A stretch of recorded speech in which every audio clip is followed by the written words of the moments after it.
नमस्कार दोस्तों, आपके अपने YouTube चैनल पर आप सभी लोगों का स्वागत है। रेलवे ग्रुप डी एनटीपीसी और उत्तर प्रदेश पुलिस की परीक्षाओं के लिए इतिहास की थ्योरिकल क्लास लेकर आए हैं। सभी लोग देखेंगे एक बार बिना देर करते हुए। जीरो लेवल से शुरुआत करेंगे।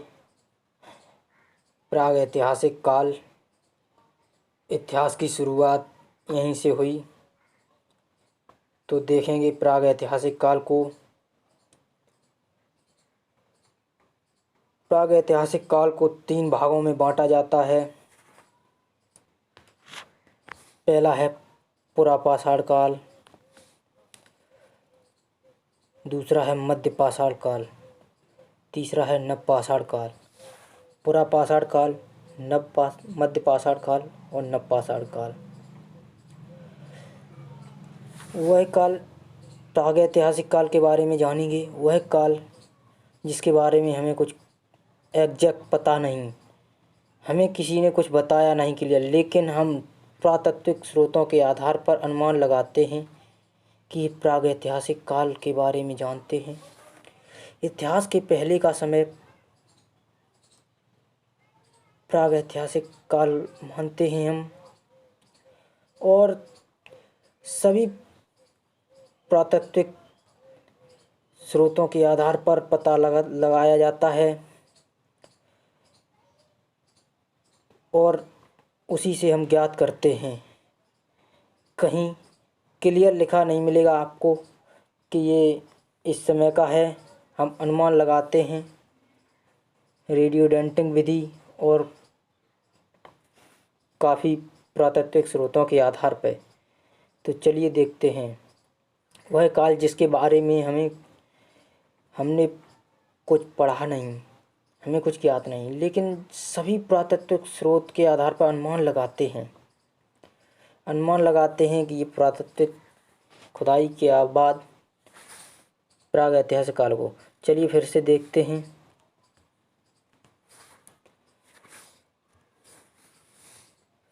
पुरापाषाण काल, प्राग ऐतिहासिक काल का पहला भाग पुरापाषाण काल देखते हैं। देखेंगे इस काल को आखेटक एवं खाद्य संग्राहक काल के रूप में माना जाता है। इस काल में मानव का जीवन शिकार व खाद्य संग्रह पर निर्भर था। मतलब इस बात से है इस काल को आखेटक खाद्य संग्राहक काल के रूप में माना जाता है। मानव जीवन शिकार पर निर्भर था। आपको बता देना चाहता हूँ, इसमें मानव शिकार करते थे और शिकार पर ही निर्भर रहते थे, और इसे आखेटक युग कह सकते हैं। परीक्षाओं में पूछा भी गया है आखेटक युग या खाद्य संग्राहक काल, पुरापाषाण काल। इसे कहते हैं खाद्य संग्राहक काल। खाद्य संग्रह के लिए ये जीवन यापन करते थे। इनको भी 3 भागों में हम बांटते हैं।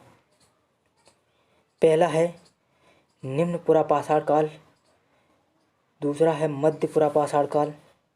पहला है निम्न पुरापाषाण काल, दूसरा है मध्य पुरापाषाण काल, तीसरा उच्च पुरापाषाण काल।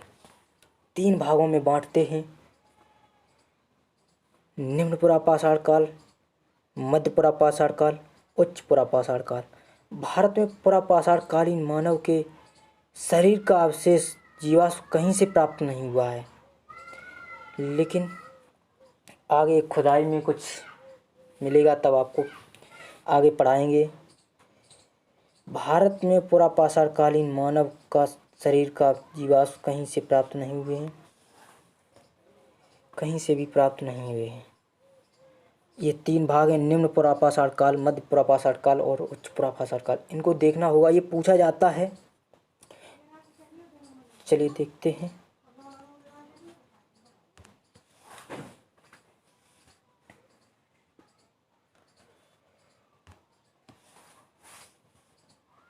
पहला पाठ निम्न पुरापाषाण काल।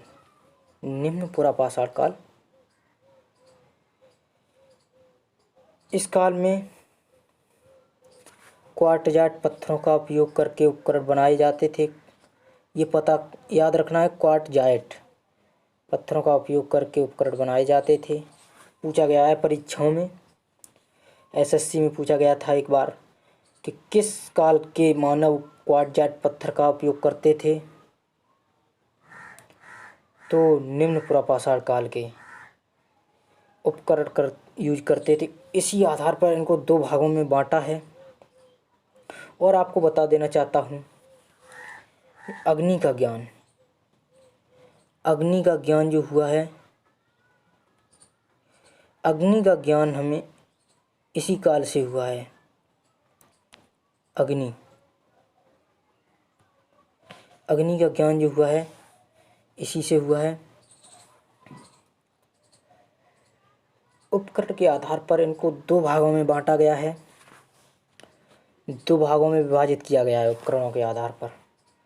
पहला भाग चॉपर या चॉपिंग पेम्बुल संस्कृति। आपको बता दें, उपकरण क्वार्टजाइट पत्थरों से निर्मित थे और उपकरणों के आधार पर ही इनको दो भागों में बांटा गया है। पहला है चॉपर या चॉपिंग पेम्बुल संस्कृति। आपको बता दें, ये चक्र की तरह का होता था, एक फेंक कर बार किया जाता था, इस तरह से गोल होता था, पतली ढाल होती थी किनारे पर, वो फेंक कर इसको बार किया जाता था। इस पेम्बुल के, चॉपिंग पेम्बुल के सर्वप्रथम पंजाब सोन नदी घाटी से प्रमाण मिले हैं। सोहन नदी घाटी, सॉरी ये सोन है, ये सोहन होगा यहाँ पे, सोहन नदी घाटी, सुधार लेंगे, सोहन नदी घाटी पंजाब, सोहन नदी घाटी पंजाब से प्रमाण मिले हैं। इस कारण इसे सोहन संस्कृति भी कहते हैं। चॉपर से फेंक कर बार किया जाता था, ये गोल फर उसके चक्र की तरह का होता था। आगे देखेंगे हैंड एक्स संस्कृति। हैंड एक्स संस्कृति सबसे मोस्ट इम्पोर्टेंट है, सभी लोग इसको याद रखेंगे। सबसे मोस्ट हैंड एक्स संस्कृति, इसके उपकरण सर्वप्रथम मद्रास के, इसके उपकरण सर्वप्रथम मद्रास के पलवरम नामक चिंगलपुट जिला, पलवरम नामक स्थान से रॉबर्ट 1863 में, पलवरम चिंगलपुट जिला, कौन सा जिला? चिंगलपुट जिला, चिंगलपुट जिला, पलवरम, मद्रास से मिले। 1863 में रॉबर्ट ब्रुसफुट ने हैंड-एक्स खोजा था। 1863 में हैंड-एक्स खोजा था रॉबर्ट ब्रुसफुट ने। ये सबसे मोस्ट है। इसे मद्रास संस्कृति भी कहते हैं, इसे मद्रास संस्कृति भी कहते हैं। हैंड-एक्स संस्कृति को मद्रास संस्कृति भी कहते हैं, याद रखना है आपको, पूछ लिया जाता है मद्रास संस्कृति, ठीक है, मद्रास संस्कृति भी कहते हैं। सर्वप्रथम रॉबर्ट ब्रुसफुट ने इसको खोजा था, यहाँ से खोजी थी हैंड-एक्स, पत्थर से बनी हैंड-एक्स, पलवरम नामक स्थान से। चलिए आगे देखेंगे। ये देखिएगा, आपको मैं बताना चाहूँगा, भारत में जो खोजा था आपने, ये चिंगलपुट जिला होगा यहाँ पर, सॉरी ये गलत है, बाद में देखेंगे। भारत में प्राग ऐतिहासिक काल की खोज का श्रेय रॉबर्ट ब्रुसफुट को दिया जाता है। 30 मई 1863 को चिंगलपुट जिला, कौन सा जिला? चिंगलपुट जिला, चिंगलपुट जिला, चिंगलपुट जिला पलवरम, मद्रास से लैटेराइट मिट्टी से निर्मित, यानी पत्थर से निर्मित था।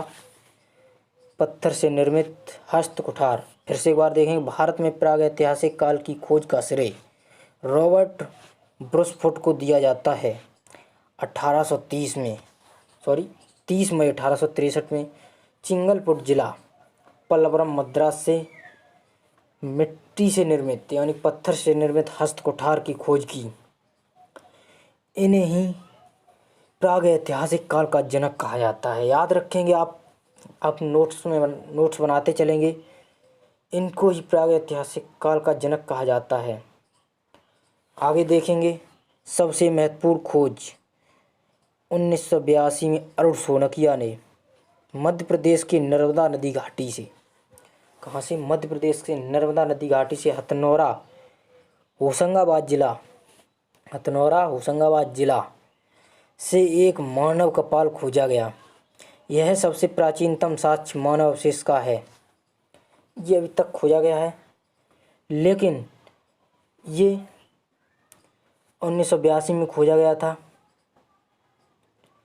जो निम्न पुरापाषाण काल का है। प्रागैतिहासिक काल का कोई भी अवशेष, मानव अवशेष प्राप्त नहीं हुआ है। ये निम्न पुरापाषाण काल का अवशेष है। पूछा गया है, एक बार पूछा गया था, निम्न पुरापाषाण काल के अवशेष, मानव अवशेष कहाँ से प्राप्त हुए?